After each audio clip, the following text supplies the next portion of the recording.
जय हिंद। आप बिल्कुल सही चैनल पर आए हैं। आपको इस चैनल पर ICSE class 10th economics application का फुल चैप्टर मिल जाएंगे। ठीक है, तो आज हम बात करते हैं आईसीएसई क्लास 10th का इकोनॉमिक एप्लीकेशन का 8th चैप्टर, जो कि है हमारा लेबर। इससे पहले हम पार्ट 1 में अब मीनिंग ऑफ लेबर और कौन कौन से कैरेक्टरिस्टिक्स होते हैं लेबर के, वो हम आपको बता दिए थे। तो आज का जो हमारा टॉपिक है वो है हमारा डिवीजन ऑफ लेबर। तो जब क्वेश्चन में डिवीजन ऑफ लेबर आता है और डिवीजन की जगह स्पेशलाइजेशन लिख देता है तो बच्चा वहाँ पर कंफ्यूज हो जाता है। अरे यार, हम तो डिवीजन ऑफ लेबर पढ़े थे, यहाँ पर स्पेशलाइजेशन लिखा है। तो मेरे दोस्त, डिवीजन को ही इकोनॉमिक्स के लैंग्वेज में स्पेशलाइजेशन बोलते हैं।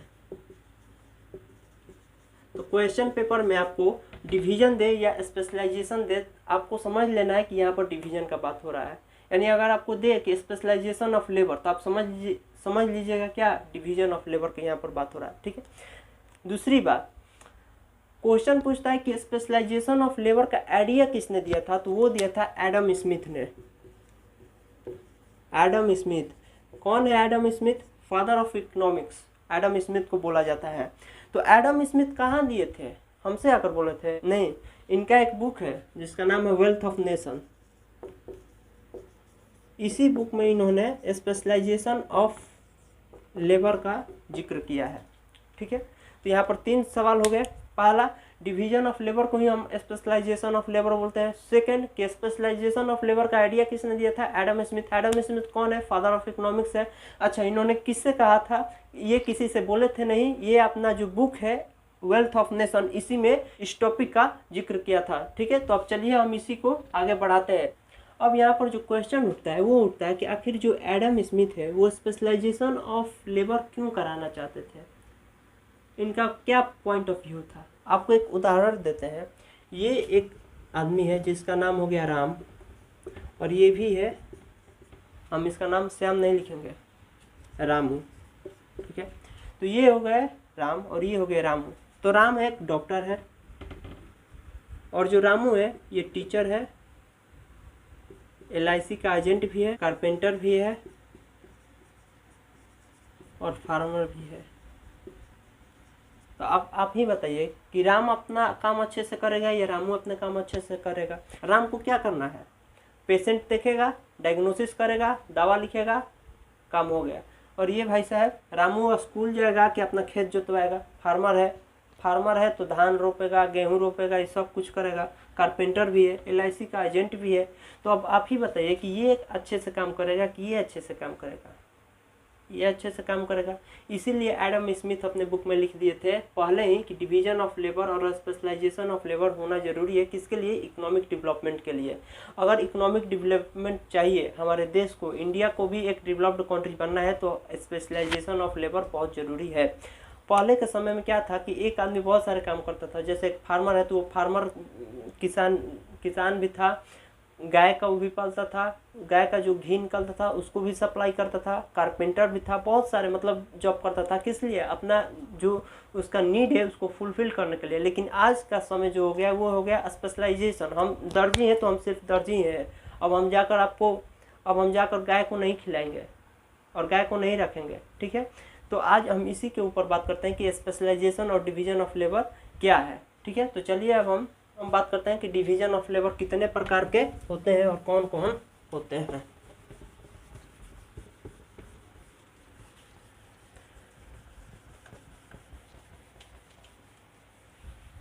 तो चलिए अब हम बात करते हैं डिवीजन ऑफ लेबर के ऊपर। तो देखिए, डिवीजन ऑफ लेबर की हम बात करें तो ये बेसिकली 4 तरह के होते हैं। जो पहला होता है वो होता है सिंपल, जो सेकेंड होता है वो होता है कॉम्प्लेक्स, जो थर्ड होता है वो होता है हॉरिजेंटल,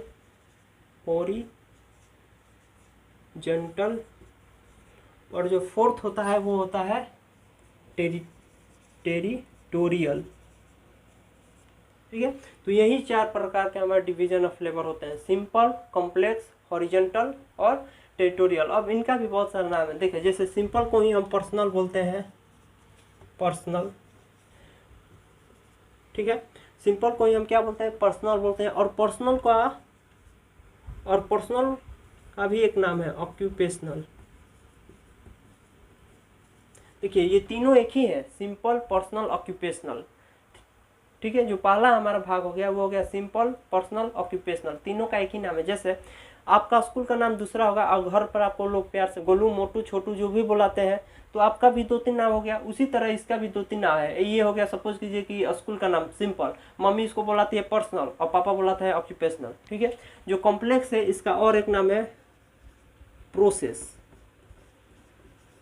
कॉम्प्लेक्स और प्रोसेस, हॉरिजॉन्टल एंड वर्टिकल। और जो टेरिटोरियल है इसी को हम बोलते हैं जियोग्राफिकल, ठीक है। अब देखिए ये जो कॉम्प्लेक्स और प्रोसेस है ये फर्दर 2 डिवाइड हुआ है और हमारा बना है कंप्लीट और इनकम्प्लीट, कंप्लीट और इनकम्प्लीट। बस यही डिवीजन ऑफ लेबर है आपका। डिवीजन ऑफ लेबर पहला है सिंपल, स्कूल का नाम हो गया, मम्मी इसको पर्सनल कहकर बुलाती है, पापा इसको ऑक्यूपेशनल बोलते हैं। कॉम्प्लेक्स और प्रोसेस दोनों एक ही है, स्कूल का नाम इसका कॉम्प्लेक्स हो गया, घर पर इसको प्रोसेस बुलाते हैं। हॉरिजॉन्टल एंड वर्टिकल ये दोनों अलग अलग है, क्योंकि यहाँ पर देखिए एंड लिखा है और सब में और लिखा है, और मीन्स सेम, एंड मीन्स ये दोनों अलग अलग है, हॉरिजॉन्टल और वर्टिकल। टेरिटोरियल स्कूल का नाम हो गया, जियोग्राफिकल घर का नाम हो गया। जो कॉम्प्लेक्स और प्रोसेस है ये फर्दर डिवाइड हुए हैं कंप्लीट और इनकम्प्लीट में। तो चलिए 1 बाय 1 कर सबको समझते हैं। पहला देखते हैं डिवीजन ऑफ लेबर कौन था। तो पहला था हमारा सिंपल, और सिंपल को ही बोलते थे पर्सनल एंड पर्सनल और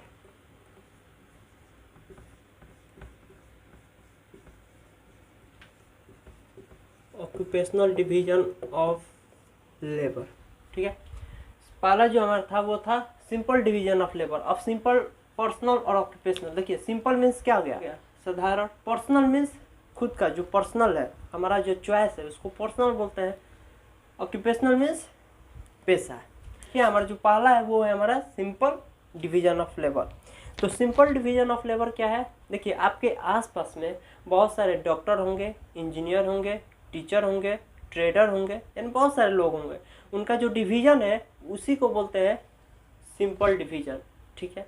समझ में आ। अब इसमें पर्सनल का क्या बात आ गया भाई। पर्सनल मीन्स आपको हम एग्जांपल दें मेडिकल फील्ड का, बहुत सारे डॉक्टर होंगे। आप क्या है, न्यूरोलॉजिस्ट स्पेशलिस्ट है, आप क्या है, skin specialist, heart specialist, brain specialist, eyes specialist. तो वो लोग जो स्पेशलिस्ट होते हैं उसी को बोलते हैं कि पर्सनल, यानी पर्सनल ये मेरा चॉइस है। जैसे हम होकर बड़े होकर क्या बनना चाहते हैं, तो हम स्किन स्पेशलिस्ट बोलना चाहते हैं, तो ये मेरा तो पर्सनल इच्छा है। हम बड़े होकर क्या बनना चाहते हैं, हम आँख का डॉक्टर बनना चाहते हैं, तो ये आपका थोड़े ना राय है, आपका थोड़े ना सपना है, ये तो मेरा सपना है, यानी मेरा सपना यानी मेरा पर्सनल हो गया। तो उसी को बोलते हैं personal division. Skin specialist doctor क्या हो गया, पर्सनल डिवीजन। अब ये ऑक्यूपेशन क्या है, अब हम क्या है, ब्लैक स्मिथ है, तो ये मेरा पेशा हो गया। हम क्या है, डेंटिस्ट है, ये मेरा ऑक्यूपेशन है। हम क्या है, टीचर है, ये मेरा ऑक्यूपेशन हो गया। तो पहला जो डिवीजन ऑफ लेबर है वो है simple, personal and personal occupation division of labour, यानी तीनों को अगर हम सम अप करें तो एक आता है सिंपल डिवीजन ऑफ लेबर। यानी हम इसको एकदम सिंपल भाषा में बोलें तो हर व्यक्ति जो अपना काम कर रहा है अपने अपने फील्ड में, वो एक सिंपल डिवीजन ऑफ लेबर कहलाएगा। चाहे वो डॉक्टर हो, चाहे वो पुलिस हो, चाहे वो इंजीनियर हो, चाहे वो पायलट हो, चाहे वो रेलवे का ड्राइवर हो, चाहे वो राष्ट्रपति हो, चाहे वो प्रधानमंत्री हो, चाहे वो इंडियन का आर्मी क्यों ना हो, चाहे वो कोबलर हो, चाहे वो ब्लैक स्मिथ हो, चाहे वो स्किन स्पेशलिस्ट डॉक्टर ही क्यों ना हो, हर वो आदमी जो अपने अपने फील्ड में काम कर रहे हैं उनको हम बोलेंगे डिवीजन ऑफ लेबर। यानी कैसा division of labour, simple division of labour. और उसमें जो स्पेशलिस्ट है, skin specialist, eye specialist, heart specialist, brain specialist, उनको बोल देंगे कि ये पर्सनल डिवीजन ऑफ लेबर हो गया। और जो हमारा धंधा हो, ऑक्यूपेशनल हो गया, जैसे हम फार्मर है, ब्लैक स्मिथ है, डेंटिस्ट है, तो वो हमारा हो गया ऑक्यूपेशनल डिवीजन ऑफ लेबर, यानी इसी को बोलते हैं सिंपल डिवीजन ऑफ लेबर, ठीक है। तो आई होप आपको समझ में आ गया होगा कि ये क्या है। बुक में आपको सिंपल लैंग्वेज में दिया हुआ है, आप एक बार बुक जरूर पढ़िएगा, आपको ये कॉन्सेप्ट क्लियर हो जाएगा। जो सेकेंड है हमारा वो है हमारा कॉम्प्लेक्स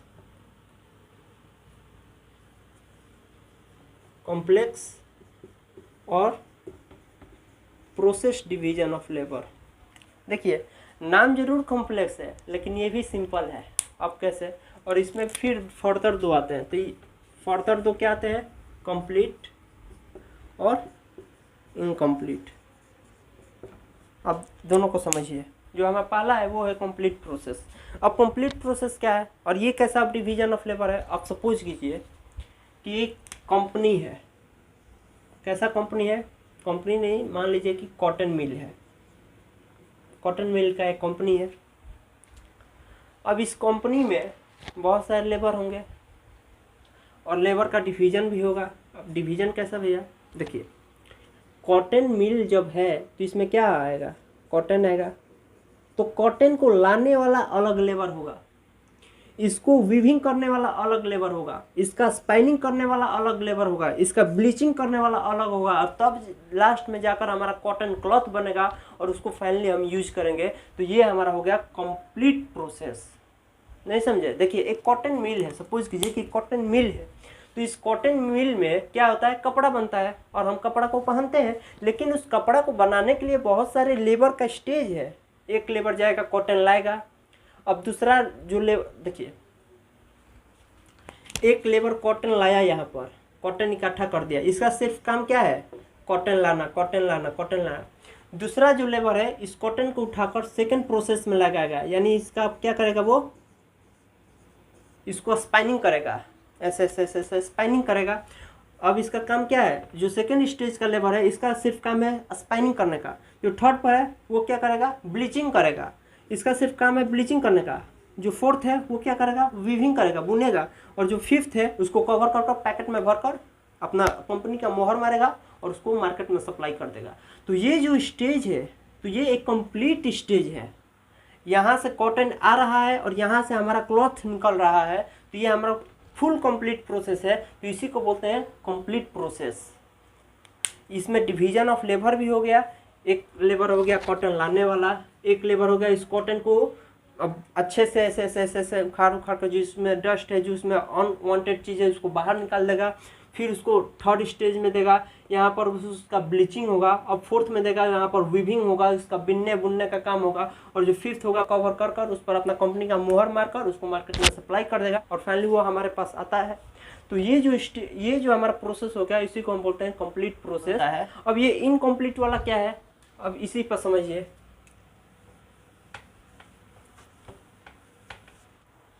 ऑटोमोबाइल कंपनी की एग्जांपल लेते हैं।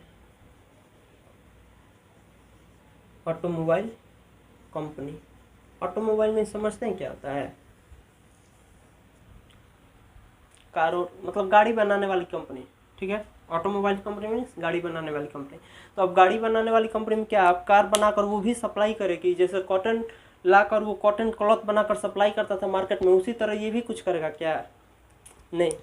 ये क्या करेगा, ये जो गाड़ी है उसका सिर्फ पार्ट्स बनाएगा, जैसे टायर बना देगा, जैसे ये स्टीयरिंग बना देगा, और क्या बना देगा, सीट बेल्ट यहाँ पर मिल जाएगा, एल्युमिनियम का फ्रेम मिल जाएगा उस पर लगाने के लिए, आपको लुकिंग ग्लास यहीं पर मिल जाएगा, ठीक है, लुकिंग ग्लास यहीं पर मिल जाएगा। यानी ये गाड़ी का पार्ट्स बनाएगा। आपको ये कंप्लीट प्रोसेस नहीं देगा, आपको यहाँ से गाड़ी बनाकर नहीं देगा, ये सिर्फ टायर दे देगा।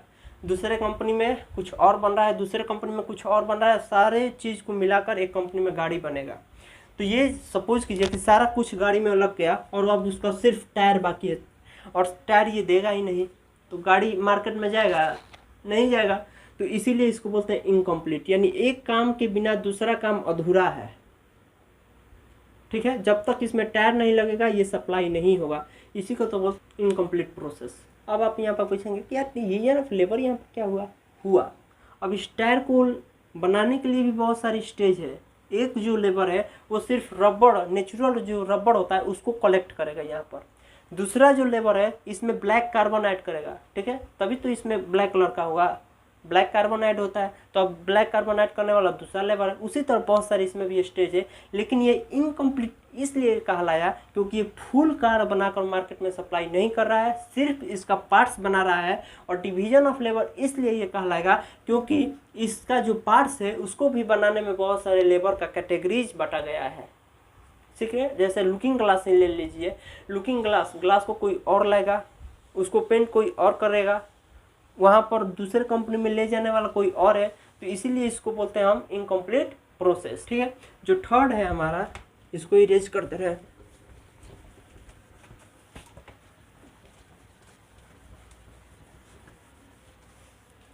जो थर्ड है हमारा, वो है हमारा हॉरिजॉन्टल और वर्टिकल वाला case.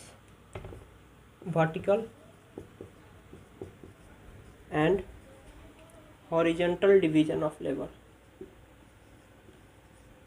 Horizontal division of labour.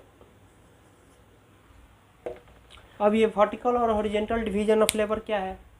तो अभी जो हम पीछे दो एग्जांपल आपको बताए ना, वही दो एग्जांपल को रिलेट कर कर यहाँ पर समझाते गए। देखिए, वर्टिकल मीन्स हो गया कि जो काम हमारा होगा वो साथ साथ नहीं होगा। हॉरिजॉन्टल डिवीजन ऑफ लेबर का मतलब हुआ जो हमारा काम होगा वो साथ साथ होगा। यहाँ पर नहीं होगा साथ साथ, वर्टिकल में साथ साथ काम नहीं होगा, हॉरिजॉन्टल में साथ साथ काम होगा। अब समझते हैं कैसे। देखिए, वर्टिकल में साथ साथ काम नहीं होगा कैसे? हम आपको एग्जांपल दिए थे ना वो कॉटन मिल वाला। तो अब आप ही बताइए, जब तक कॉटन नहीं आएगा क्या हमारा कॉटन क्लॉथ बन पाएगा? नहीं बन पाएगा। और जब तक कॉटन आया, जब तक उसको हम ब्लीचिंग नहीं करेंगे, जब तक हम उसको वीविंग नहीं करेंगे, क्या हमारा क्लॉथ बन पाएगा? यानी देखिए, ये इसमें क्या हो रहा है, जब तक ये स्टेज फुलफिल नहीं होगा हम दूसरे स्टेज पर नहीं जा सकते हैं। हुआ कि नहीं हुआ?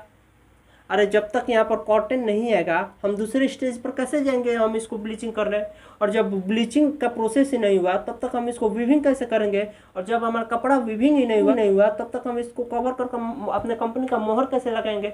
और जब कंपनी का मोहर ही नहीं लगेगा तब तक हम इसको मार्केट में सप्लाई कैसे करेंगे? यानी देखिए, तो जब तक पहला काम नहीं होगा तब तक ये सारा काम होगा। तो क्या काम यहाँ पर साथ साथ हो सकता है? नहीं हो सकता है। पहले ये 1 लेवल होगा, लेवल 1 होगा, फिर लेवल 2 होगा, फिर लेवल 3 होगा, ऐसे ना होगा। फॉर एग्जांपल हम आपको देते हैं, 9th के बाद आप सीधे 11th में नहीं जा सकते हैं। 9th के बाद आपको 10th पढ़ना ही पढ़ना है। ये नहीं कि पहले 7 में थे तो हम 9 में डायरेक्ट चले गए, तो 9 में अब 9 से हम सीधे 11 में जाएंगे। नहीं, अब यहाँ से प्रोसेस आपका ख़त्म हो गया। 9 तक ही फानना कूदना था, वो फान लिए अब आपको फानना कूदना नहीं है।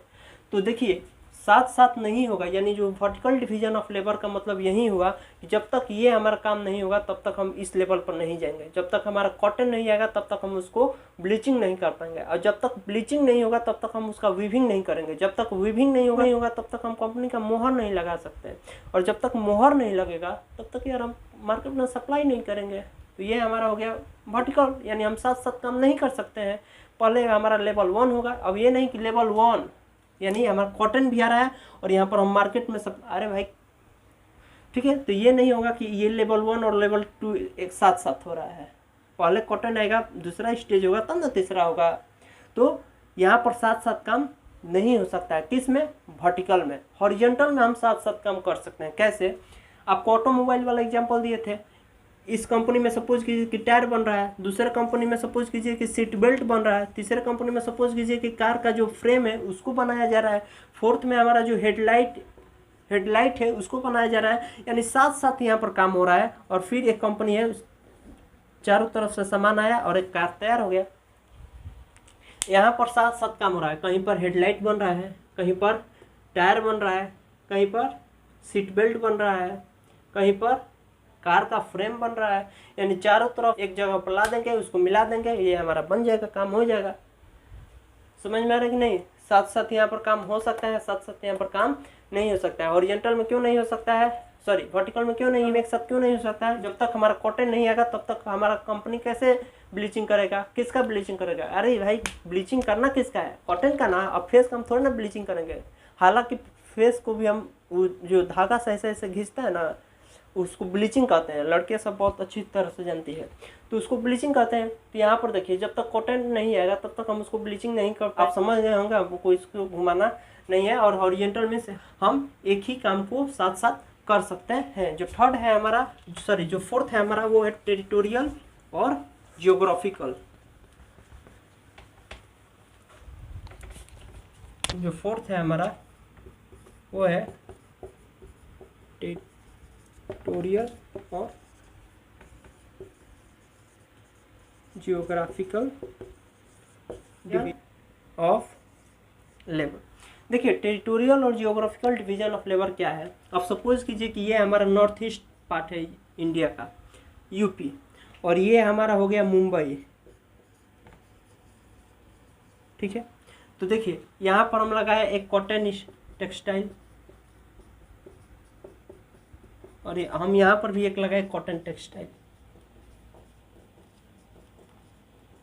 दिख रहा है, हाँ। यहाँ पर भी लगाए कॉटन टेक्सटाइल, यहाँ पर भी लगाए कॉटन टेक्सटाइल। तो देखिए यूपी में जो कॉटन के लिए क्लाइमेट है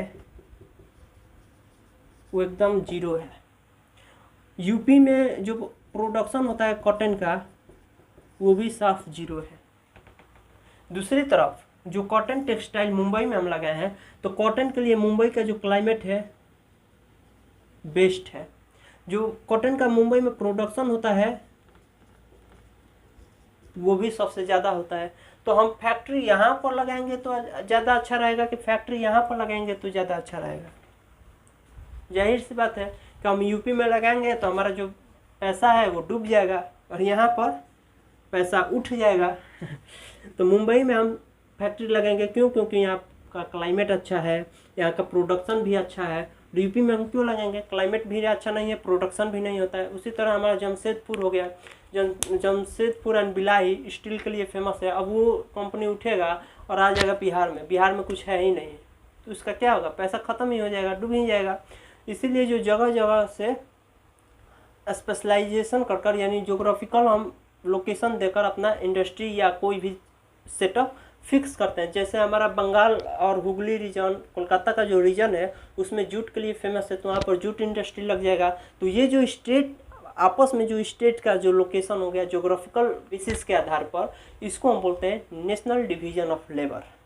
यानी अंदर ही हो रहा है, भारत एक कंट्री होगा, इसके अंदर ही डिवीजन हो रहा है, तो उसको बोलेंगे नेशनल डिवीजन ऑफ लेबर। अब इंटरनेशनल डिवीजन एक लेबर होता है, वो अब क्या होता है? जापान के पास ये नहीं होता है, पेट्रोल नहीं है, तो कहाँ से मंगाता है? अरब के देशों से मंगाता है, ठीक है। और अरब के देशों के पास क्या है? पेट्रोल है, मिनरल्स है, बहुत सारे खनिज पदार्थ है।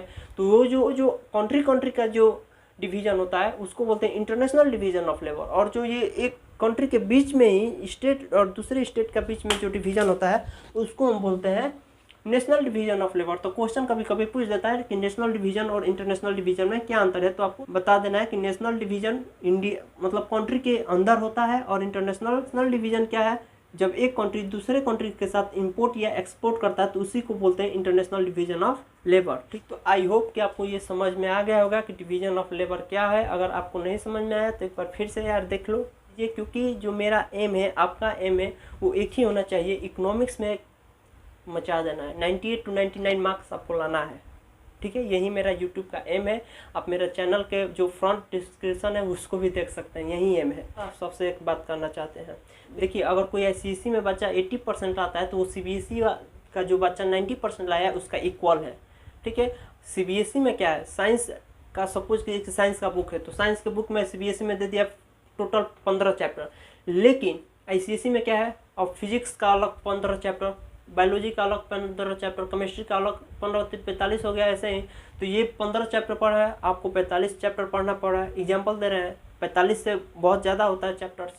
तो मज़ा तो तब आएगा जब आप ICSE को क्रैक करेंगे और 90 से ऊपर परसेंटेज लाएंगे विदाउट एनी, कोई कोचिंग नहीं, कोई ट्यूशन नहीं, सिर्फ डेडिकेशन। और आ सकता है कोई ये बड़ा तीर कमान नहीं है कि सोचना पड़ेगा। आप मन लगाकर पढ़िए, लगातार पढ़िए, और मज़ा तो तब आएगा जब आप 90 से ऊपर परसेंटेज लाकर अपने माँ बाप का नाम रोशन करेंगे, और तब उनको भी लगेगा कि हाँ घर में अब कोई शेर पैदा हुआ है। तो मिलते हैं नेक्स्ट वीडियो में, तब तक के लिए जय हिंद।